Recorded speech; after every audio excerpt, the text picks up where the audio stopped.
Good afternoon. I'm firefighter paramedic Brett Justice. Firefighter paramedic Steve Schroeder. Firefighter paramedic Tom Stamatis. And Lieutenant Britton. We're here on behalf of Delhi Township Fire Department in Hope, Michigan to give you some knowledge about cardiac arrests. This week is National Emergency Medical Services Week, and we are going to show a short video of the care that we provide to patients in cardiac arrest and the actions that we take to give the best possible patient care. Today we'll be talking about cardiac arrest. Cardiac arrest is when the heart stops pumping the blood throughout the body. When we find a patient, generally there's no pulse associated and the patient's not breathing. Today we're going to take you through step by step and show you a little bit of each piece of equipment we use during a cardiac arrest call. Over here is SimMan, and this is who is going to be our patient for the day.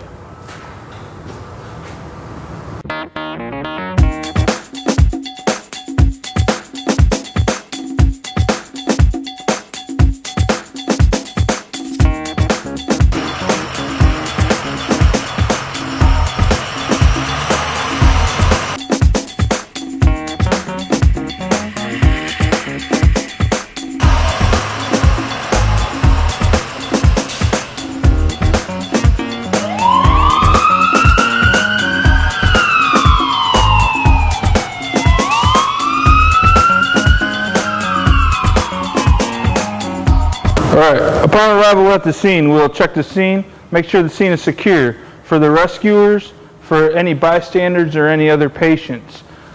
Have my BSI, body substance isolation, my gloves on, and we'll go ahead and check the patient for responsiveness. Sir, can you hear me? Johnny Sim, are you alright? Now, we'll come down and check him for breathing. We'll do a head tilt chin lift to open his airway. Stop, look, and listen. We'll listen for any breath sounds that may be coming from his mouth. I hear none. As we're doing this, we're looking to see if the chest rises, if there's any chest rise or fall with breathing, and we observe none. At this time, we will check a pulse at his carotid artery. We feel no pulse. We will initiate cardiopulmonary resuscitation, CPR, at a rate of 30 compressions to 2 breaths.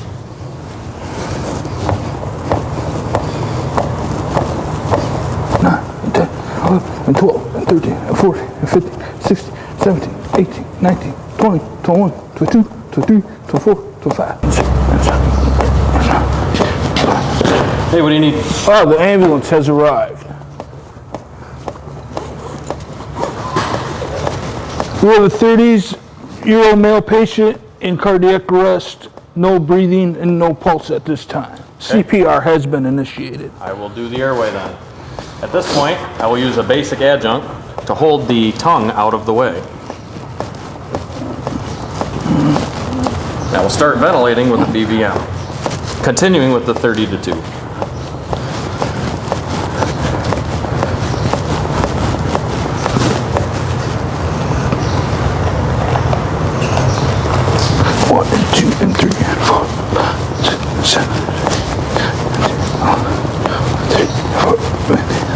Next time I ventilate, I need to expose the chest.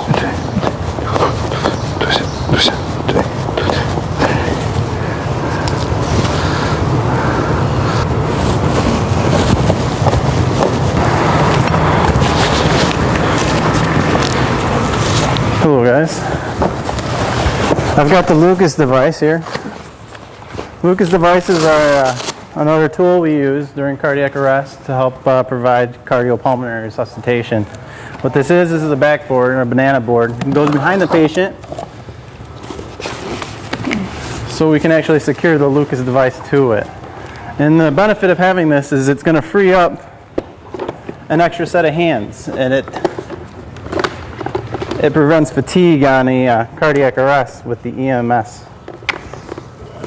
How we're going to do is we're going to turn it on.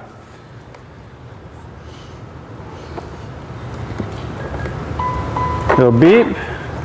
It'll push down. We place the plunger over the sternum, and we can do it either do compressions at either 3 to 1 or 30 to 2 or continuous if we have a advanced airway in.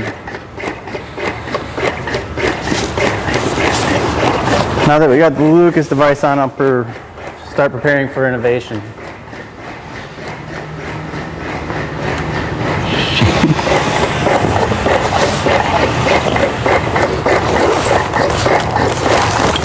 Now I'm bringing in our cardiac monitor. It's our LifePak 15. This gives us the ability to read the patient's rhythm and determine whether or not it's a shockable rhythm, which means that we would put a bunch of electricity in through a couple pads that I'm about to put on.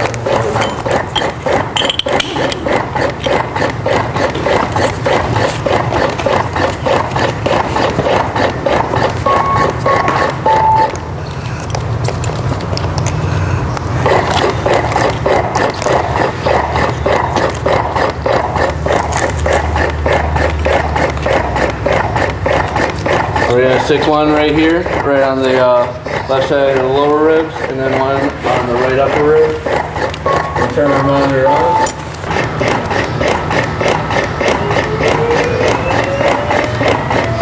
While it's charging, this is going to deliver a lot of energy, and any patient contact could be dangerous.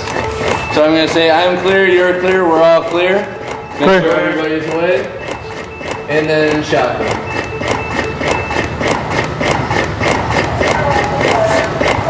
Now we can continue CPR, continue breathing, and Tom's going to set up an advanced airway so we can breathe for him. What I'm going to do is I'm going to intubate this patient. Intubating is putting an ET tube, endotracheal tube, down through the patient's trachea so we can have a patent airway.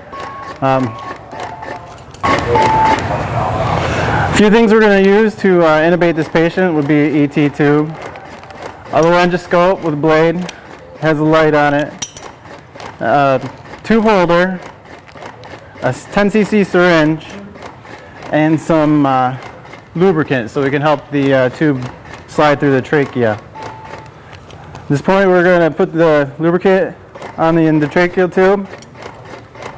Prepare for intubation. My partner here is going to hyperventilate the patient so we can get some pre-oxygenation going.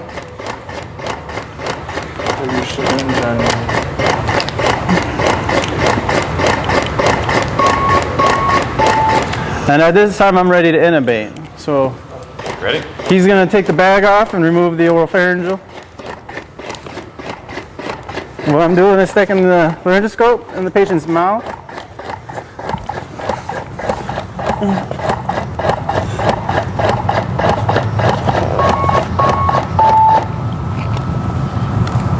Watching the tube pass through the cords.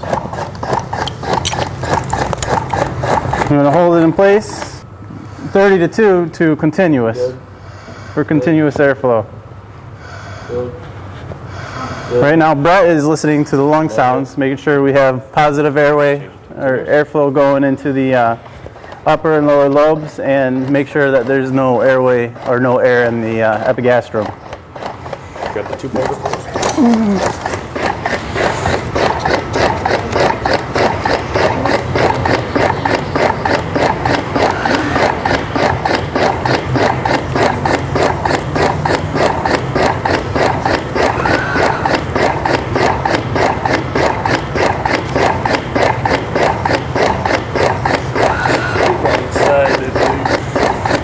All right.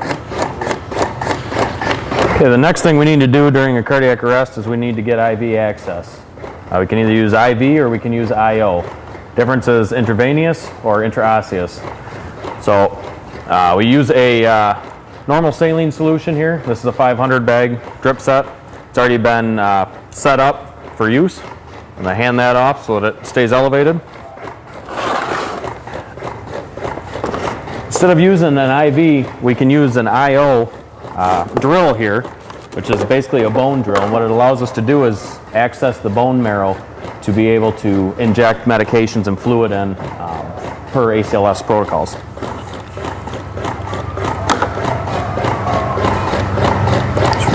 Let's put this in. we drill into the leg and into the bone. At this point, we remove the needle, place it in a protective container. We draw back to confirm placement.